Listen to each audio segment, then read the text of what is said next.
Sairam students, ગઈકાલના ટોપિકમાં આપણે લોકોએ ચર્ચાની શરૂઆત કરી હતી રંજક કણોથી, જેને ઇંગ્લિશમાં પ્લાસ્ટિડ્સ તરીકે ઓળખવામાં આવે છે. ગુજરાતીમાં રંજક કણ શબ્દનો અર્થ મેં તમને લોકોને સમજાવ્યો હતો કે તમે સંધિ છૂટી પાડો. રંજક એટલે કે રંગ, બરાબર, અને કણ એટલે એવી કણિકામય રચનાઓ, એવી કોટરમય રચનાઓ કે જેની અંદર એ રંગ આપવા માટેના આભારી એવા દ્રવ્યોની હાજરી હોય.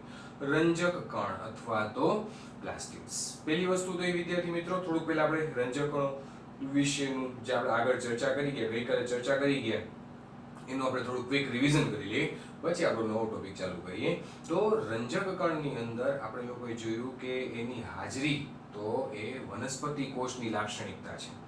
દરેક વનસ્પતિ કોષની અંદર આ રંજક કણો છે એ આવેલા હોય છે. અને એટલું જ નહીં, એને વાત કરતા પ્રજીવ તરીકે યુગ્લિનોઇડ્સ, જેનું ઉદાહરણ મેં તમને લોકોને ગઈકાલે લખેલું હતું, એ યુગ્લિનોઇડ્સમાં પણ રંજક દ્રવ્યોની હાજરી, રંજક કણોની હાજરી જોવા મળે છે. ત્યારબાદ રંજક કણો કે જે વનસ્પતિને જુદા જુદા રંગ આપવા માટે આભારી છે અથવા તો જવાબદાર છે. તો વનસ્પતિની અંદર જુદા જુદા ભાગોમાં જુદા જુદા પ્રકારના રંજક કણોની હાજરી હોય છે કે જે જુદા જુદા રંગ માટે આભારી છે, અલગ અલગ રંગ આપે છે, અલગ અલગ પ્રકારના રંજક દ્રવ્યો. તો એને અનુલક્ષીને રંજક કણોના ત્રણ પ્રકાર જોયા હતા આપણે લોકોએ: હરિતકણ, રંગકણ અને રંગહીન કણ. હરિતકણ, રંગકણ અને રંગહીન કણ. એમાં આપણે શરૂઆત કરી હતી હરિતકણથી. હરિતકણની અંદર બે પ્રકારના રંજક દ્રવ્યો આવેલા હતા, એક ક્લોરોફિલ, બીજું કેરોટીનોઇડ્સ અથવા કેરોટીન.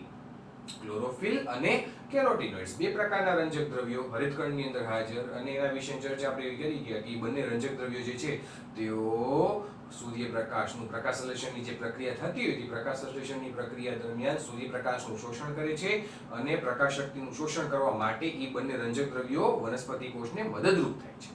તો હરિતકણ વિશેની ચર્ચા જોઈએ આપણે થોડીક. ત્યાર પછીની વાત કરી રંગકણ વિશેની, કે જે વનસ્પતિના અન્ય ભાગોને, પર્ણને બાદ કરતા બીજા જે વનસ્પતિના અન્ય ભાગો છે એને રંગ આપવા માટે જવાબદાર છે. દાખલા તરીકે લાલ રંગ કે નારંગી રંગ કે પીળો રંગ આપવા માટે આભારી છે. એવા રંજક દ્રવ્યો જે કણોની અંદર હાજર છે, જેને રંગકણ તરીકે ઓળખવામાં આવે છે. ઉદાહરણ તરીકે રંગકણની અંદર હાજર રંજક દ્રવ્યોમાં બે નામ તમારે યાદ રાખવાના છે: એક કેરોટીનોઇડ્સ અથવા તો ચરબી દ્રાવ્ય કેરોટીન, અને બીજું આવશે ઝેન્થોફિલ. ઝેન્થોફિલ ખાસ યાદ રાખજો, પીળા રંગ માટે આભારી છે. કેરોટીનોઇડ્સ અથવા કેરોટીન કે જે લાલાશ પડતા નારંગી રંગ માટે આભારી છે. તો હરિતકણ પૂરું કર્યું, રંગકણ પૂરું કર્યું, અને પછી ત્રીજો પ્રકાર આવતો તો રંગહીન કણ. નામ પ્રમાણેનો મીનિંગ કહી શકાય કે રંગહીન એનો મતલબ જેની અંદર રંગ નથી, જેની અંદર રંજક દ્રવ્યો નથી આવેલા, જેની અંદર રંગકણો નથી આવેલા, એવા રંગહીન કણ. જો રંજક દ્રવ્ય નથી આવેલા તો એની અંદર શું આવેલું છે? તો એની અંદર જુદા જુદા ખાદ્ય સંચિત પદાર્થો, બરાબર, ખાદ્ય સ્વરૂપે પોષણકીય મૂલ્ય ધરાવતા હોય એવા પોષણકીય મૂલ્ય ધરાવતા પદાર્થો જેની અંદર સંચિત થયેલા હોય, બરાબર. તો એ રચના જે છે કે જેને આપણે લોકો રંગહીન કણ તરીકે ઓળખીએ છીએ. રંગહીન કણમાં ફરી પાછા ત્રણ પ્રકાર આપણે લોકો ભણી ગયા, બરાબર. પહેલા નંબરનું રંગહીન કણ તરીકે મંડકણ અથવા તો સ્ટાર્ચ કણ. ત્યાર પછીનું કણ, બીજા નંબરના કણ તરીકે આપણે લોકો ભણી ગયા સ્ટાર્ચ કણ, કે જે સ્ટાર્ચ રૂપી કાર્બોદિતનું સંગ્રહ કરતું હોય. તેલ કણ, બીજો પ્રકાર રંગહીન કણનો, કે જે તેલ, ચરબીનો સંગ્રહ કરતું હોય. અને ત્રીજું આવતું હતું સમિતાય કણ, કે જે પ્રોટીનનો સંગ્રહ કરતું હોય એવા કણ, એટલે સમિતાય કણ. તો આ ત્રણ પ્રકારના રંગહીન કણો વિશેની ચર્ચા પણ આપણે લોકોએ જોઈ, બરાબર. પછી વિદ્યાર્થી મિત્રો, છેલ્લે મેં શબ્દ લખેલો હતો ટુ બી કન્ટિન્યુ ટોપિક. આપણો ટોપિક છે એ લાંબો હતો, એટલા માટે એક દિવસમાં એક જ ઓલાની અંદર, એક જ લેક્ચરની અંદર હું પૂરો ન કરી શકું, એટલા માટે મેં એને બે પાર્ટમાં ડિવાઈડ કર્યા. પહેલા આપણે જે ગઈકાલની ચર્ચા કરી ગયા એ રંજક કણ વિશેની ચર્ચા, એના જુદા જુદા પાર્ટની ચર્ચા કરી ગયા. આજની ચર્ચા પણ આપણી છે રંજક કણ વિશેની જ, પરંતુ રંજક કણની અંદર પણ મુખ્યત્વે વાત કરીએ તો હરિતકણ વિશેની ચર્ચા આજે આપણે લોકોએ કરવાની છે, બરાબર. મેં તમને લોકોને ગઈકાલના લેક્ચર દરમિયાન સમજાવ્યું હતું પણ ખરા કે ગઈકાલનો ટોપિક આપણો હતો રંજક કણ વિશેનો, પણ ઈ ટોપિક અને આ ટોપિક બંને હું લિમિટેડ ટાઈમમાં પૂરો ન કરી શકું, એટલા માટે મેં એને બે ટાઈમમાં ડિવાઈડ કર્યા છે, બે અલગ અલગ લેક્ચર્સમાં ડિવાઈડ કર્યા છે. હજી આપણો કહેવાય પ્લાસ્ટિડનો ટોપિક ચાલુ છે, પણ એનો પેટા ટોપિક એટલે કે હરિતકણ, જેને ઇંગ્લિશમાં ક્લોરોપ્લાસ્ટ તરીકે ઓળખવામાં આવે છે, એના વિશેની ચર્ચા આજે આપણે લોકોએ સમજવાની છે. ફરી પાછું વિદ્યાર્થી મિત્રો યાદ કરી લઈએ આપણે લોકો અત્યાર સુધીમાં આપણે લોકોએ કેટલી અંગિકાઓ પૂરી કરી છે. અત્યારે આપણી ચર્ચા ચાલુ છે સુકોષ કેન્દ્રીય કોષ વિશેની. સુકોષ કેન્દ્રીય કોષ વિશેની આપણી ચર્ચા અત્યારે ચાલુ છે અને એમાં આપણે અભ્યાસ કરી રહ્યા છીએ પટલમય અંગિકાઓ વિશે. પટલમય અંગિકાઓ તરીકે શરૂઆત કરી આપણે લોકોએ કોષરસ પટલથી. કોષરસ પટલ પછી કોષ દિવાલ વિશે વાત કરી. કોષ દિવાલ પછી અંતઃપટલમય તંત્ર એટલે કે અંતઃકોષરસ ઝાડ વિશે વાત કરી. એના પછી ગોલ્ગી કાય, એના પછી લાઇસોસોમ્સ, એના પછી રસધાની વિશે વાત કરી, એના પછી કણાભ સૂત્ર વિશે વાત કરી. 7 અંગિકાઓ પૂરી થઈ. 8મા નંબરની અંગિકા એટલે કે પ્લાસ્ટિડ્સ એટલે કે રંજક કણો.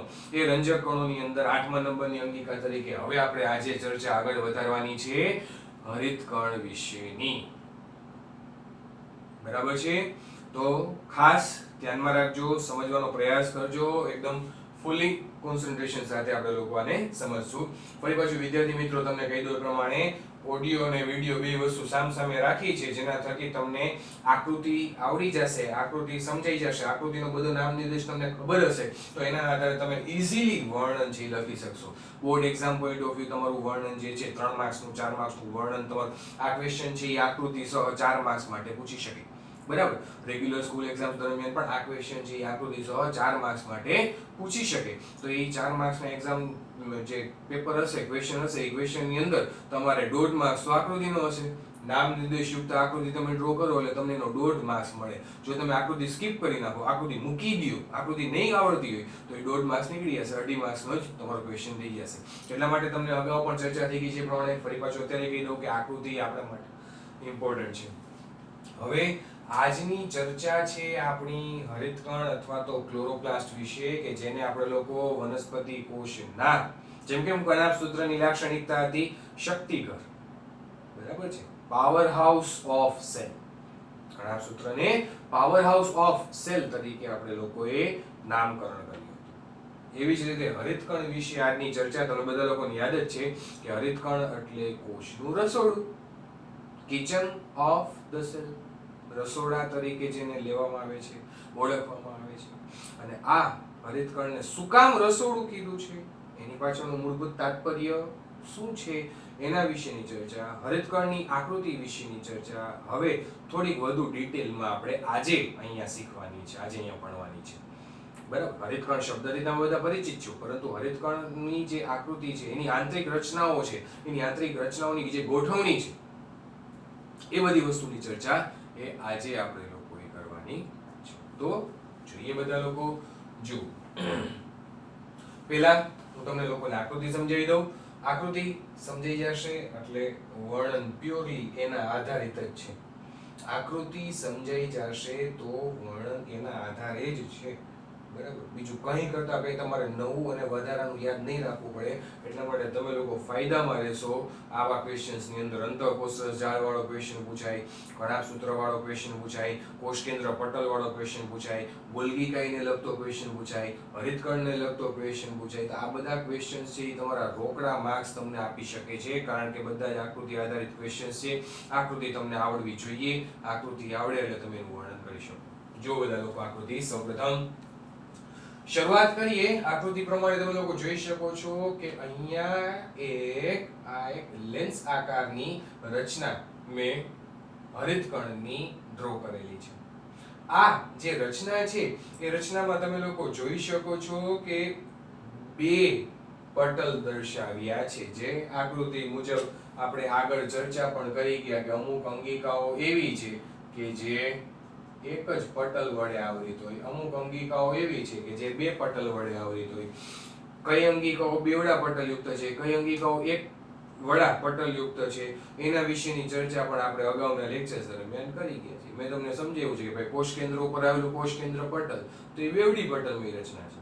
અંતઃકોષરસ ઝાડ ઉપર આવેલું પટલ બેવડી પટલમય રચના છે. કણાભ સૂત્ર ઉપર આવેલું પટલ બેવડી પટલમય રચના છે. બરાબર છે? એની સામે રસધાની છે કે લાઇસોસોમ છે, એના ઉપર આવેલી પટલમય રચના છે એક વળી રચના કહી શકાય, એક પટલમય રચના કહી શકાય. તો અહીંયા જે આ હરિતકણ વિશેની ચર્ચા આજે આપણે સ્ટાર્ટ કરવાની છે. તો હરિતકણની રચનામાં તમે લોકો જોઈ શકો છો કે 2 પટલ દર્શાવ્યા છે અનુક્રમે. પહેલા નંબરનું બાહ્ય પટલ, બીજા નંબરનું અંતઃ પટલ. હવે બંને પટલો કે જેનું કાર્ય છે હરિતકણને ઘેરીને ગોઠવવું અથવા તો હરિતકણ ઉપર એક ચોક્કસ પ્રકારના આવરણનું નિર્માણ કરવું, રક્ષણાત્મક પડ બનાવે છે, બરાબર, બાહ્ય પટલ અને અંતઃ પટલ. પછીનો આખો જે ડોટેડ વિસ્તાર તમે જુઓ છો, જે ડોટેડ મેં કરેલો છે અંદરનો, બરાબર, એ આખો અંદરનો ડોટેડ વિસ્તાર છે એને આપણે કહીશું હરિતકણનું આધારક. સેમ જે રીતે આપણે કણાભ સૂત્રને સમજી ચૂકેલા છીએ, કણાભ સૂત્ર ભણી ગયેલા છીએ, એ જ રીતે હરિતકણમાં અમુક કન્સેપ્ટ લાગુ પડશે. કણાભ સૂત્રનું પણ આધારક હતું, ઈ પણ મેં ડોટેડ ડ્રો કરેલું હતું, યાદ કરો બધા લોકો. આકૃતિની જો તમે પ્રેક્ટિસ કરેલી હશે તો તમારે ડ્રો કરવામાં પણ આવ્યું હશે. એ જ રીતે હરિતકણ છે તો હરિતકણમાં પણ જે અંદરનો વિસ્તાર, ટૂંકમાં અંતઃપટલ જે છે, એ અંતઃપટલની અંદરનો વિસ્તાર જે છે એ બધો આધારક છે. બીજી એક વસ્તુ તમને કમ્પેરિઝન ની કરાવી દઉં થોડીક, તમને લોકોને ખ્યાલ રહે મગજમાં રહે કે કણાભ સૂત્રનું જે અંતઃપટલ હતું એ અંતઃપટલ સળંગ નહોતું. અંતઃપટલ છે એ સળંગ નહોતું, પરંતુ અંતઃપટલ છે એ અંતરવલન પામેલું હતું. નિયત અંતર એ અંદરની તરફ વળાંક પામતું હતું, પ્રવર્ધમય રચનાનું નિર્માણ કરતું હતું કે જેને આપણે લોકો ક્રિસ્ટી નામ આપતા હતા. આમાં જુઓ, આમાં એવું કંઈ નથી, આમાં બહારનું પટલ જે બાહ્ય પટલ છે એ પણ સળંગ આપી દીધું છે અને અંદરનું જે અંતઃપટલ છે એ પણ સળંગ આપી દીધું છે. બહારનું પટલ એટલે કે બાહ્ય અને અંતઃ બંને પટલ સળંગ છે, ક્યાંય કરતા કે પ્રવર્ધમય રચનાનું નિર્માણ થતું અહીંયા આકૃતિમાં જોવા મળતું નથી. બંને પટલ સળંગ જ હોય છે, બરાબર છે. હવે એ બંને પટલ પૂરા થાય પછીનો અંદરનો વિસ્તાર બધો કયો આવે તો કે પછીનો અંદરનો બધો જે વિસ્તાર છે જે અહીંયા અમે ડોટેડ ડ્રો કરેલો છે એ બધું કહેવાય આધારક. અહીંયા હરિતકણનું જે આ આધારક છે એ આધારકને ઇંગ્લિશમાં કહેવાય સ્ટ્રોમા, જે તમે લોકો અહીંયા વાંચી શકો છો. આધારકને, હરિતકણના આધારકને ઇંગ્લિશમાં કહેવાય, એના માટેનો વર્ડ છે સ્ટ્રોમા. એટલે અહીંયા પણ મેં લખાણમાં પણ લખેલું જ છે, ભૂલતા નહીં, કન્ફ્યુઝ નહીં થતા. કણાભ સૂત્રના આધારકને નામ આપવામાં આવેલું છે મેટ્રિક્સ. યાદ કરો, મેટ્રિક્સ ઓલું પિક્ચર આવ્યું હતું હોલીવુડનું, બરાબર, એટલે એના ઉપરથી પણ અમુક વિદ્યાર્થીઓને ઈઝીલી યાદ રહી જશે કે જે માઇટોકોન્ડ્રિયામાં એટલે કે કણાભ સૂત્રમાં આવેલું એ મેટ્રિક્સ. અને એની સામે હરિતકણ વિશે વાત કરી, હરિતકણની અંદર જે આ રચના આવેલી છે આધારકની એને ઇંગ્લિશમાં કહેવાય સ્ટ્રોમા.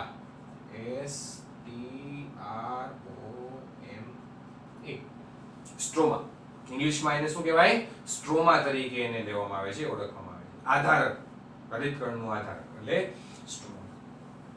હવે આ જે આધારક રૂપી જે રચના છે હરિતકણની અંદર વાત કરીએ તો એ આધારક રૂપી રચના શું ધરાવે છે? તો આધારક રૂપી રચનાની અંદર તમે લોકો જોઈ શકો છો કે સિક્કાની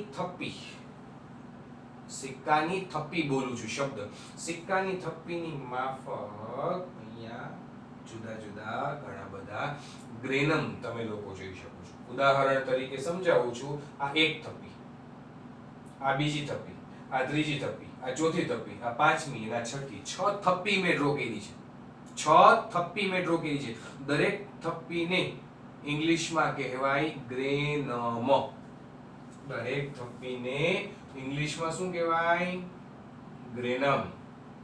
અને જ્યારે બધી જ થપ્પીને તમારે સરવાળો કરવાનો થાય અથવા તો સંયુક્ત રીતે લેવાની થાય ત્યારે બહુવચનમાં એના માટેનો શબ્દ આવશે ગ્રેના.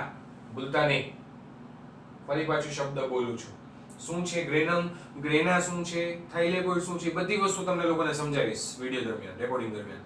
તમે માત્ર અત્યારે પેલા શબ્દને સમજવાનો પ્રયાસ કરો, વર્ણન તમને હમણાં હું સમજાવી દઈશ. તો પેલા બહારનું બાહ્ય સળંગ પટલ, પછી અંદરનું અંતઃપટલ એ પણ સળંગ, બાહ્ય પટલ અને અંતઃપટલ બંને પટલ પૂરા થયેલા અંદરનો વિસ્તાર આખો એને કહેવાય સ્ટ્રોમા એટલે કે આધારક. આધારકની અંદર શું છે તો કે આધારકની અંદર પહેલા તો સિક્કાની થપ્પીની માફક ગોઠવાયેલા એવા ઘણા બધા ગ્રેનમ જોવા મળે છે. મેં તમને કીધું ગણતરી કરીને, આ એક થપ્પી, આ બીજી, આ ત્રીજી, આ ચોથી, પાંચમી ને છઠ્ઠી, ટોટલ 6 થપ્પી છે. દરેક વ્યક્તિગત એક થપ્પીને ઇંગ્લિશમાં કહેવાય ગ્રેનમ. એક વચન એટલે ગ્રેનમ અને બહુવચન જ્યારે આવે ત્યારે ગ્રેના. એક વચન એટલે ગ્રેનમ અને બહુવચન આવે ત્યારે ગ્રેના. ભૂલતા નહીં, શબ્દ અત્યારે ખાલી શબ્દ જ યાદ રાખો કે આને ગ્રેનમ કહેવાય. સંયુક્ત રીતે બધાને ગણી લે. 6 શું છે એમ કે તો ગ્રેના. સંયુક્ત રીતે શું કહેવું પડે તમારે? ગ્રેના. બરાબર. અને વ્યક્તિગત રીતે શું કહેવાય? ગ્રેનમ.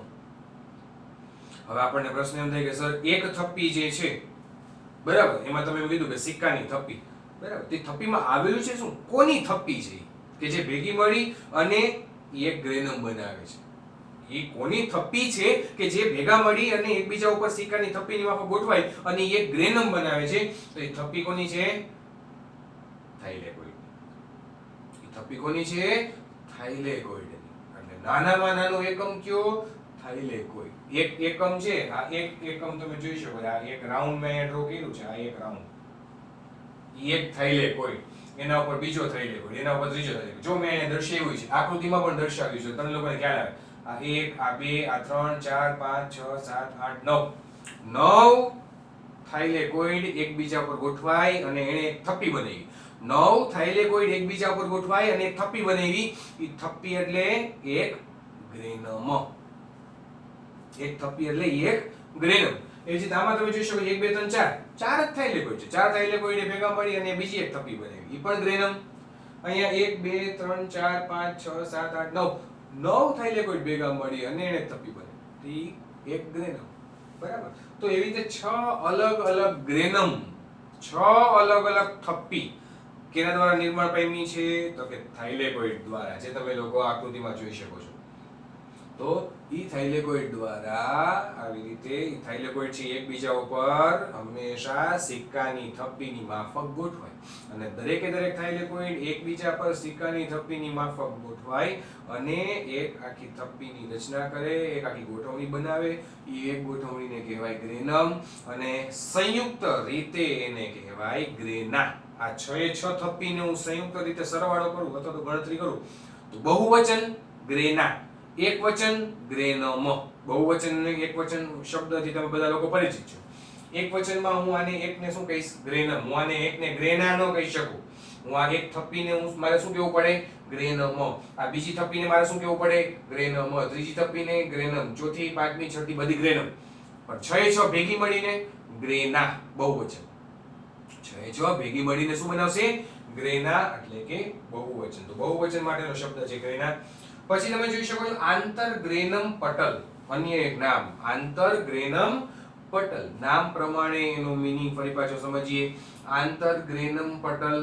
આંતર એટલે કે બે, ગ્રેનમ વચ્ચે આવેલા પટલ. દાખલા તરીકે તમે અહીં જોઈ શકો છો કે આ એક ગ્રેનમ છે, આ બીજું ગ્રેનમ છે. બે ગ્રેનમ વચ્ચે આ પટલ આવેલું છે, આખે આખું. એ આંતરગ્રેનમ પટલ.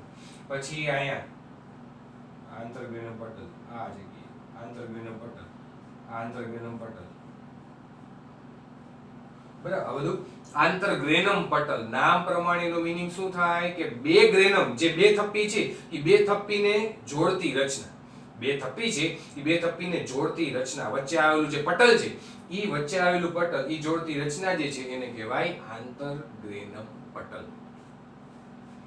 અહીં સુધી ક્લિયર વિદ્યાર્થી મિત્રો બધા લોકો? આંતરગ્રેનમ પટલ. પછી આવે છે રિબોઝોમ. જેવી કે આપણે અગાઉ ચર્ચા થઈ ગઈ છે એ પ્રમાણે, જેમ કણાભસૂત્ર પાસે એના પોતાના પર્સનલ રિબોઝોમ્સ હતા, એવી જ રીતે હરિતકણ પાસે પણ એના પોતાના પર્સનલ રિબોઝોમ્સ છે અને એનો પ્રકાર એ કયો છે? Same 70S. 70S પ્રકારના રિબોઝોમ આપણે ક્યાં ભણી ગયા હતા? આદિ કોષ કેન્દ્રીય કોષની લાક્ષણિકતા. અત્યારે આપણી ચર્ચા કોના વિશેની ચાલુ છે? સુકોષ કેન્દ્રીય કોષ વિશેની. સુકોષ કેન્દ્રીય કોષ વિશેની ચર્ચા દરમિયાન આપણે લોકો રિબોઝોમ્સ શબ્દ ક્યાં ક્યાં ભણી ગયા? તો કે રિબોઝોમ શબ્દ આપણે લોકો પહેલા અંતઃકોષ રસજાળ ઉપર ભણ્યા, પછી કણાભસૂત્ર ઉપર ભણ્યા અને આજે આપણી ચર્ચા છે હરિતકણ છે એમાં ગઈ. બધા જ રિબોઝોમ જે અંતઃકોષ રસજાળ ઉપર જે રિબોઝોમ્સ આવેલા હતા, જેને આપણે લોકો કણિકામય અંતઃકોષ રસજાળ તરીકે ઓળખીએ છીએ, તો એ અંતઃકોષ રસજાળ ઉપર આવેલા રિબોઝોમ્સ એ પણ 70S પ્રકારના હોય. ગઈકાલની આગલા 2 દિવસ પહેલાની ચર્ચા જે કણાભસૂત્ર વિશેની હતી એમાં આપણે જે કણાભસૂત્રના મેટ્રિક્સમાં જે રિબોઝોમ્સ દર્શાવ્યા હતા એ પણ 70S પ્રકારના હતા. અને અત્યારની આપણી જે ચર્ચા ચાલુ છે હરિતકણ વિશેની, એની પાસે પણ એના પોતાના રિબોઝોમ્સ આવેલા છે, એ પણ 70S પ્રકારના હોય. એટલે એવું જરૂરી નથી કે 70S રિબોઝોમ કે એટલે શું આદિકોષ કેન્દ્રીય કોષ જ લખવું. 70S પ્રકારનો રિબોઝોમ કે એટલે ખાલી આદિકોષ કેન્દ્રીય કોષની જ લાક્ષણિકતા જેવું નથી, પરંતુ સુકોષ કેન્દ્રીય કોષના કોષ રસમાં નથી આવેલા. સુકોષ કેન્દ્રીય કોષની જે અંગિકાઓ છે, હરિતકણ આપણે લોકો અત્યારે ભણવાનું ચાલુ છે, કણાભસૂત્ર ભણી ગયા, અંતઃકોષ જાળ ભણી ગયા, એની અંદર જે રિબોઝોમ્સ આવેલા એમાં પણ ઈ રિબોઝોમ્સનો પ્રકાર પણ 70S જ હોય. હરિતકણમાં પણ 70S પ્રકારના જ રિબોઝોમ્સ છે. રિબોઝોમ્સ આવેલા છે, શું કામ આવેલા છે રિબોઝોમ આ બધી અંગિકાઓ ઉપર? તો રિબોઝોમની હાજરી હોય એટલે તમારે આંખ વીંચીને એક વાક્ય યાદ રાખો કે રિબોઝોમની હાજરી છે એટલે પ્રોટીન સંશ્લેષણ માટે જવાબદાર છે. પ્રોટીન સંશ્લેષણ માટે ઈ મદદરૂપ થાય છે. તો અહીંયા પણ આ એક સનાતન સત્ય, વિદ્યાર્થી મિત્રો ફરી પાછું બોલું છું, અંતઃકોષરસ ઝાડ એના ઉપર આવેલા રિબોઝોમ્સ, કણિકામય અંતઃકોષરસ ઝાડ તરીકે જેને આપણે ઓળખતા હતા એની ઉપર આવેલા રિબોઝોમ્સ, એનો પ્રકાર 70S, ભલે સુકોષ કેન્દ્રીય કોષ છે તેમ છતાં પણ. પછી કણાભસૂત્ર ભણી ગયા, એમાં પણ આવેલા રિબોઝોમ્સનો પ્રકાર 70S, અને અત્યારે ચર્ચા આપણી ચાલુ છે હરિતકણ વિશેની, એમાં પણ રિબોઝોમ્સનો પ્રકાર 70S. તો 70S પ્રકારના રિબોઝોમ્સની હાજરી જોવા મળે છે. બરાબર છે. ચર્ચા ભલે સુકોષ કેન્દ્રીય કોષની ચાલુ છે, પણ સુકોષ કેન્દ્રીય કોષના કોષરસની અંદર આવેલી અંગિકાઓ પાસે આવેલા એના પોતાના પર્સનલ જે રિબોઝોમ્સ છે એના વિશેની ચર્ચા દરમિયાન તમારે 70S શબ્દ યાદ રાખો. અને છેલ્લે મુખ્ય વાક્ય રચના અથવા તો મુખ્ય વસ્તુ વલયાકાર ડીએનએ. આકૃતિમાં તમે લોકો જોઈ શકો છો, અહીંયા મેં ડીએનએ પર દર્શાવ્યું છે. જેવી રીતે કણાભસૂત્રમાં એનું પોતાનું વલયાકાર ડીએનએ આવેલું હતું, એમાં અહીંયા પણ એની પાસે પોતાનું વલયાકાર ડીએનએ છે હરિતકણ પાસે. તો અગાઉ મેં તમને લોકોને કીધું હતું, કણાભસૂત્રનો ટોપિક આપણો ચાલુ હતો ત્યારે પણ મેં તમને લોકોને સમજાવ્યું હતું કે કણાભસૂત્રમાં જેમ એની પાસે એનું પોતાનું પર્સનલ વલયાકાર ડીએનએ આવેલું છે, એ જ રીતે હરિતકણ પાસે પણ એનું પોતાનું પર્સનલ વલયાકાર ડીએનએ છે. બરાબર? તો હરિતકણ ડીએનએ તરીકે ઓળખવામાં આવે છે. પરંતુ યાદ ઈ રાખવાનું કે હરિતકણનું ડીએનએ છે અને ઈ ખાલી હરિતકણ માટે જ છે, આખા કોષ માટે નથી. ઈ માત્ર ને માત્ર હરિતકણ માટે જ છે, આખા કોષ માટે નથી. બરાબર? આખા કોષ માટે જવાબદાર જે ડીએનએ છે ને, ઈ તો એકમાત્ર છે ક્યુ રંગસૂત્રીય ડીએનએ, જે આપણા રંગસૂત્રમાં આવેલું છે, જે પેઢી દર પેઢી વારસાગમન કરે છે, જે આનુવંશિકતા માટે જવાબદાર છે, જે આપણું જનીન દ્રવ્ય છે. એ એકમાત્ર તમારે યાદ રાખવાનું છે રંગસૂત્રીય ડીએનએ. રંગસૂત્ર પાસે જે ડીએનએ છે ને, એ જ ડીએનએ આપણું સમગ્ર પેઢીનું, પેઢી દર પેઢી, દરેકે દરેક જનરેશન ટુ જનરેશન લક્ષણોનું વારસાગમન કરવાનો શ્રેય એ રંગસૂત્રીય ડીએનએ ને જાય છે. એ આ બધા ડીએનએ માં કામ નથી લાગતા. કણાભસૂત્રનું ડીએનએ છે માત્ર કણાભસૂત્ર પૂરતું જ નિર્ભર કરે છે. બરાબર? એવી જ રીતે હરિતકણ છે, તો હરિતકણના ડીએનએ ની પણ એ જ લાક્ષણિકતા છે, એ હરિતકણ પૂરતું સીમિત છે. હરિતકણ સિવાય આ ડીએનએ પાસે બીજા કોઈની જવાબદારી એ નથી લેતું. તો ફરી પાછું આપણે લોકો આકૃતિને યાદ કરી લઈએ, એના નામકરણ યાદ કરી લઈએ. બધા લોકો અહીં ધ્યાન આપો. શરૂઆત કરી આપણે લોકોએ બાહ્ય પટલથી. બહારનું પટલ સળંગ હોય છે. પછી વાત કરી અંતઃપટલ, અંતઃપટલ પણ સળંગ હોય છે. બેવડી પટલમય રચના, હરિતકણ એટલે બેવડી પટલમય રચના, બાહ્ય અને અંતઃપટલ જોવા મળે છે. એની અંદરનો સમગ્ર વિસ્તાર જે મેં અહીંયા હાઇલાઇટ કરેલો છે નાના નાના ડોટ્સથી, એ આખો સમગ્ર વિસ્તાર જેને કહેવાય આધારક. આધારકને ઇંગ્લિશમાં આપણે લોકો નામશું અહીંયા સ્ટ્રોમા. કણાભસૂત્રનું આધારક કહે તો મેટ્રિક્સ અને હરિતકણનું આધારક કહે તો સ્ટ્રોમા. ત્યાર પછી આધારકમાં આવેલી રચના, તો કે આધારકમાં સિક્કાની થપ્પીની માફક ગોઠવાયેલી રચના, જેનું એક વચન જે દરેકે દરેક થપ્પી છે એને કહેવાય ગ્રેનમ. બરાબર? એ બધી ગ્રેનમ જે છે, બધી જ ગ્રેનમને સંયુક્ત રીતે એના માટેનો શબ્દ કે જે બહુવચન શબ્દ છે એ વપરાય છે ગ્રેના. એક વચનમાં ગ્રેનમ, બહુવચનમાં ગ્રેના. હવે એક વચનમાં જે ગ્રેનમ છે, એ ગ્રેનમની અંદર જે સિક્કાની થપ્પીની માફક જે રચનાઓ ગોઠવાયેલી છે, એ બધી રચનાઓ કઈ છે? તો સિક્કાની થપ્પીની માફક ગોઠવાયેલી જે બધી રચનાઓ છે, એ બધી રચનાઓ એટલે થાઇલેકોઇડ. તો થાઇલેકોઇડ એકબીજા ઉપર સિક્કાની થપ્પીની માફક ગોઠવાય અને એક ગ્રેનમ બનાવે, પછી બીજું, પછી ત્રીજું, ચોથું, પાંચમું, એવી રીતે ગ્રેનમ. બધા જ ગ્રેનમ એકબીજા સાથે કઈ વસ્તુની મદદથી, કયા પટલથી જોડાયેલા હોય? તો કે આંતરગ્રેનમ પટલ. આંતરગ્રેનમ પટલથી બધા જ ગ્રેનમ જોડાઈ જાય પછી સંયુક્ત રચનાને આપણે શું નામ આપશું? તો કે ગ્રેના. એટલે હું એમ કહી શકું કે ગ્રેનમ પ્લસ આંતરગ્રેનમ પટલ ઇઝ ઇક્વલ ટુ ગ્રેના. એક સાધારણ સમીકરણ સાદું સમજાઈ જાય એવું બને એવું છે. એવું સમીકરણ તમારે માત્ર ખાલી યાદ રાખવા માટે, લખતા નહીં પાછા એક્ઝામ દરમિયાન. બરાબર, તમારે આટલી જ વસ્તુ યાદ રાખવાની છે ખાલી, કે જ્યાં ગ્રેનમ પ્લસ આંતરગ્રેનમ પટલ, દરેકે દરેક ગ્રેનમ જે આંતરગ્રેનમ પટલથી જોડાય, તો એ દરેકે દરેક ગ્રેનમ આંતરગ્રેનમ પટલથી જોડાઈ જશે ત્યારે એ સંયુક્ત રીતે જે રચના બને છે એને બહુવચનમાં આપણે લોકો શબ્દ શું આપશું, નામ શું આપશું? ગ્રેના. બોલતા નહીં. બરાબર છે. પછી રિબોઝોમ્સ, 70s પ્રકારના રિબોઝોમ્સ ની હાજરી. 70s પ્રકારના રિબોઝોમ્સમાં કેના બનેલા? તો કે બે પેટા એકમના બનેલા છે, નાનો અને મોટો પેટા એકમ. નાનો પેટા એકમ એટલે 30s, મોટો પેટા એકમ એટલે 50s. અને છેલ્લે આવે છે એનું પોતાનું વલયાકાર ડીએનએ.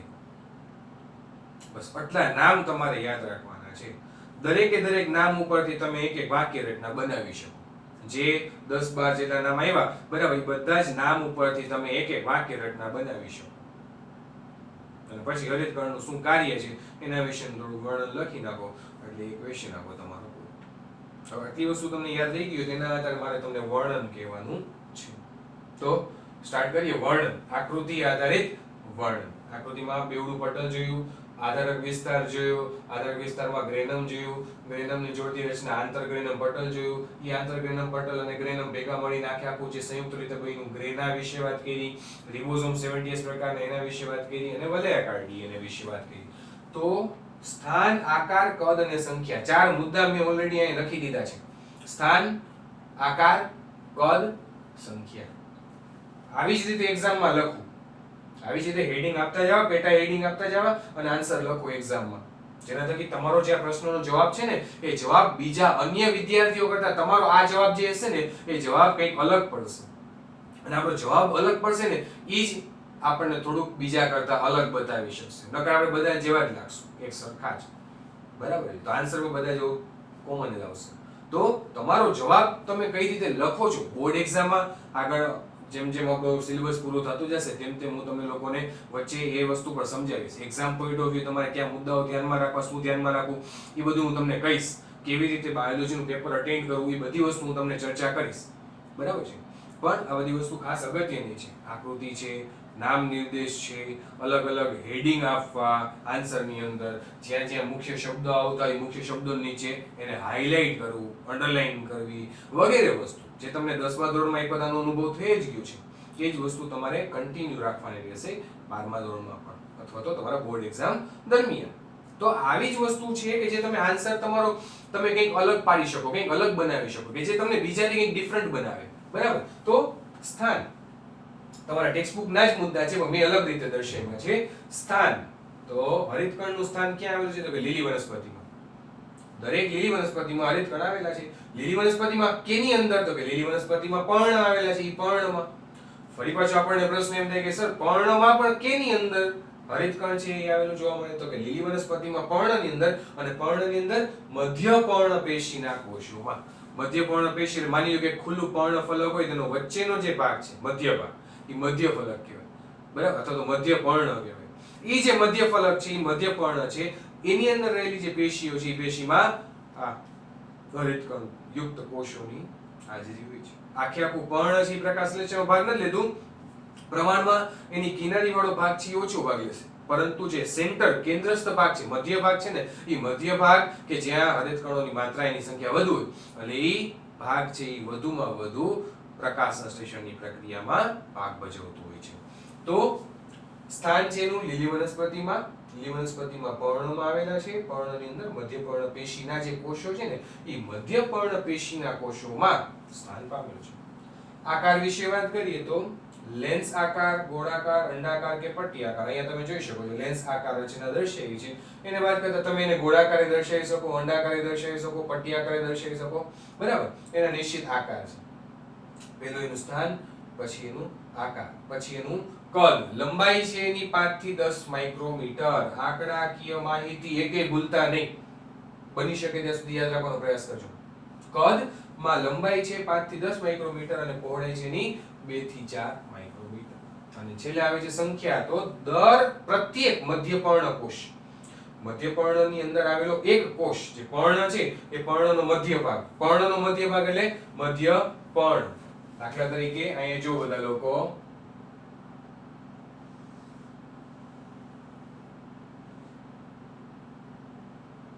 આ એક પર્ણ મેં ડ્રો કર્યું છે. આ પર્ણ છે, આ પર્ણમાં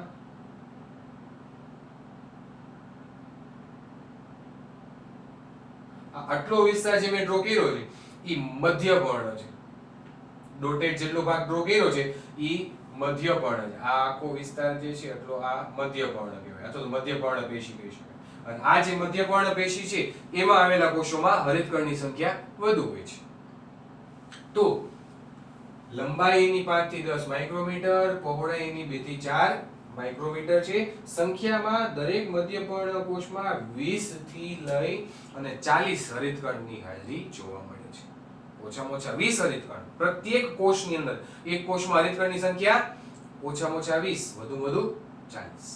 એવી રીતે યાદ રાખજો. તો સંખ્યા મધ્યપર્ણ કોષમાં 20 થી 40. અંતઃપટલના અવકાશને આધારક અથવા તો સ્ટ્રોમા કહે છે, જે ઓલરેડી મેં તમને લોકોને સમજાવ્યું હમણાં કે અંતઃપટલના અવકાશને, જ્યાં ડોટેડ ભાગ દર્શાવ્યો તે સ્ટ્રોમામાં ચપટા પટલયુક્ત કોથળી જેવી રચના આવેલી છે, જેને થાઇલેકોઇડ કીધું છે. સ્ટ્રોમા એટલે કે એનો આધાર શું આવેલું છે એમાં? ચપટા પટલમય. દરેકે દરેક થાઇલેકોઇડ તમે જોઈ શકો છો ચપટા છે અને એના ઉપર બાઉન્ડ્રી આવેલી છે એટલે કે પટલમય. તો આ સ્ટ્રોમાની અંદર ચપટી પટલમય રચના આવેલી છે અને એ જે ચપટી પટલમય રચના છે એને નામ આપવામાં આવેલું છે થાઇલેકોઇડ. હવે થાઇલેકોઇડ સિક્કાની થપ્પીની જેમ ગોઠવાય અને ગ્રેનમ અને ગ્રેના બનાવે. અહીંયા જુઓ બધા લોકો, આ જે નોંધ લખેલી છે ત્યાં ધ્યાન આપો. થાઇલેકોઇડ નાનામાં નાનો એકમ એટલે થાઇલેકોઇડ. એવા થાઇલેકોઇડ એકબીજા ઉપર થપ્પીની માફક ગોઠવાઈને ઈ જે થપ્પી આખી બની ઈ એક થપ્પી એટલે એક ગ્રેનમ. એક વચનમાં એક ગ્રેનમ. અને એવી સંયુક્ત રીતે જેટલી ગ્રેનમ હોય બધી જ ગ્રેનમને સંયુક્ત રીતે બહુવચનમાં ગ્રેના. તો થાઇલેકોઇડ એના પછી ગ્રેનમ અને પછી ગ્રેના. સૌથી નાનો એકમ થાઇલેકોઇડ. થાઇલેકોઇડ ભેગા મળી સિક્કાની થપ્પી બનાવે છે એટલે કે ગ્રેનમ. એવા દરેકે દરેક ગ્રેનમ આંતરગ્રેનમ પટલની મદદથી જોડાય અને બનાવશે ગ્રેના. આવી રીતે યાદ રાખશો આપણે લોકો. દરેકે દરેક ગ્રેનમ એકબીજા સાથે આંતરગ્રેનમ પટલની મદદ વડે જોડાય અને શું બનાવે છે? સંયુક્ત રીતે ગ્રેના. તો થાઇલેકોઇડ સિક્કાની થપ્પીની જેમ ગોઠવાય ગ્રેનમ અથવા તો ગ્રેના બનાવે છે. દરેક ચપટી પટલમય નલિકાઓ જે દરેક ગ્રેનમના થાઇલેકોઇડને જોડે છે એટલે તેને આંતરગ્રેનમ પટલ તરીકે ઓળખવામાં આવે. જોજો મેં તમને આકૃતિમાં જેટલા નામકરણ આપ્યા છે ને એ બધા નામકરણ આવે છે. સ્ટ્રોમા આવ્યું, ગ્રેનમ આવ્યું, ગ્રેના આવ્યું, આંતરગ્રેનમ પટલ આવ્યું. કહેવાનો તાત્પર્ય શું છે કે આકૃતિ આવડતી હશે તો આ બધું વર્ણન આપણે કરી શકશું ઈઝીલી. એના સિવાયનું થોડું ઘણું વર્ણન તમારે અગાઉનું આગળનું ઇન્ટ્રોડક્શન જે કહી એ યાદ રાખવાનું રહેશે. તો દરેક ચપટી પટલમય નલિકાઓ, દરેકે દરેક ગ્રેનમની વચ્ચે જુઓ નલિકા મેં હમણાં તમને દર્શાવી. એ ચપટી પટલમય નલિકાઓ જે દરેક ગ્રેનમના થાઇલેકોઇડને જોડે છે તેને આંતરગ્રેનમ પટલ કહે છે. સ્ટ્રોમા અથવા તો આધારક એ કાર્બોદિત અને પ્રોટીન સંશ્લેષણ માટેના ઉત્સેચકો ધરાવે છે. આ જે આધારકનો વિસ્તાર જે દર્શાવ્યો છે એમાં શું આવેલું છે તો કે કાર્બોદિતનું સંશ્લેષણ એટલે કે ખોરાકનું નિર્માણ. કાર્બોદિત એટલે ખોરાકનું નિર્માણ. કારણ કે હરિતકણનું મૂળભૂત કાર્ય તો ખોરાકનું નિર્માણ કરવું એ છે. પ્રકાશ સંશ્લેષણ દ્વારા એ શું કરે છે તો કે ખોરાક બનાવે છે. ખોરાક તરીકે શું બનાવે છે તો કે ગ્લુકોઝ બનાવે છે. ગ્લુકોઝ શું છે તો કે કાર્બોદિત છે. ખોરાક તરીકે ગ્લુકોઝ બનાવે છે. એ ગ્લુકોઝ શું છે? કાર્બોદિત છે. તો કાર્બોદિતનું નિર્માણ કરવા માટેના જવાબદાર ઉત્સેચકો અને પ્રોટીનનું નિર્માણ કરવા માટેના પણ જવાબદાર ઉત્સેચકો. એ કાર્બોદિત અને પ્રોટીનનું નિર્માણ કરવા માટેના જવાબદાર ઉત્સેચકો છે કેની અંદર આવેલા છે? આધારકમાં. આધારક વાળો જે વિસ્તાર છે એમ. તો સ્ટ્રોમા અથવા તો આધારક એ કાર્બોદિત અને પ્રોટીન સંશ્લેષણ માટેના ઉત્સેચકો ધરાવે છે. આધારકમાં બેવડી શૃંખલાયુક્ત વલયાકાર ડીએનએ છે જે તમે આકૃતિમાં જોઈ શકો છો. પ્લસ 70S પ્રકારના રિબોસોમ્સ હાજર છે. થાઇલેકોઇડમાં ક્લોરોફિલ રંજક દ્રવ્ય આવેલા હોય. ખાસ ધ્યાનમાં રાખજો વિદ્યાર્થી મિત્રો, દરેકે દરેક જે થાઇલેકોઇડ ડ્રો કરેલા છે, થપ્પી જે ડ્રો કરેલી છે ગ્રેનમની, બરાબર, બધા જ થાઇલેકોઇડની અંદર શું હોય તમને એમ કરીને પ્રશ્ન થાય તો થાઇલેકોઇડની અંદર આવેલું છે રંજક દ્રવ્ય કે જે ખરા અર્થમાં પ્રકાશ સંશ્લેષણ માટે જવાબદાર છે. કે જે ખરા અર્થમાં પ્રકાશ શક્તિનું રૂપાંતરણ રાસાયણિક શક્તિમાં કરે છે એટલે કે ખોરાક બનાવે છે. બરાબર. તો આપણે એને ઉલટી રીતે યાદ રાખીએ, ગ્રેના.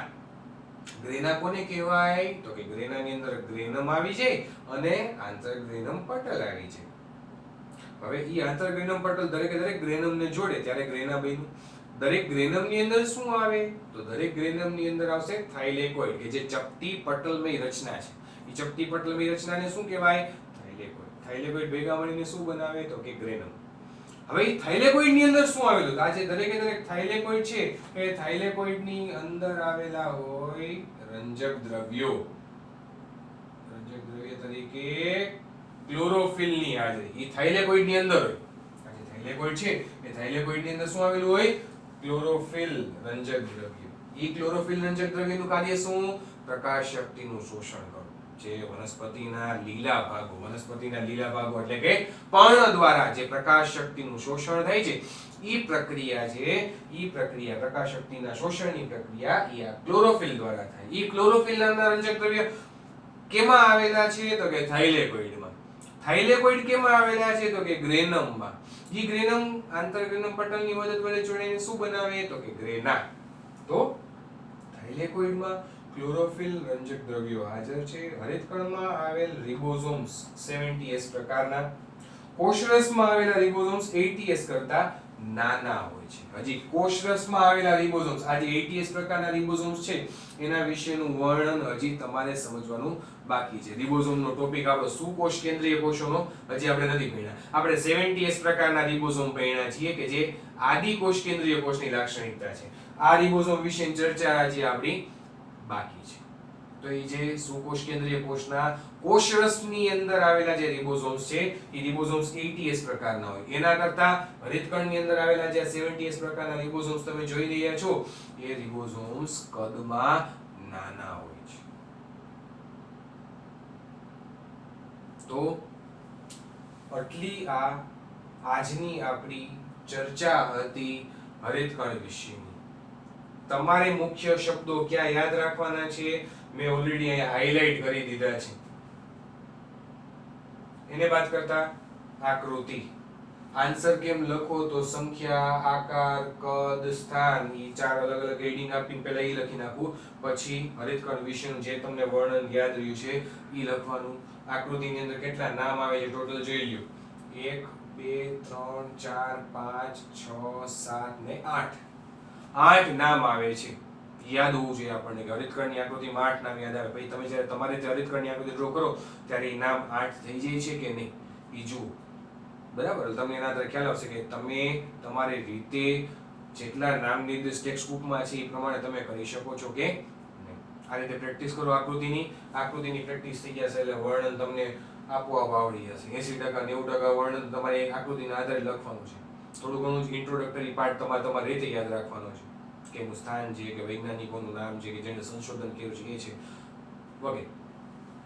તો વિદ્યાર્થી મિત્રો આજની આપણી આ ચર્ચા હતી ક્લોરોપ્લાસ્ટ અથવા તો હરિતકણ વિશેની. હરિતકણ છે શું છે? હરિતકણ છે રંજક કણનો જ એક પ્રકાર છે.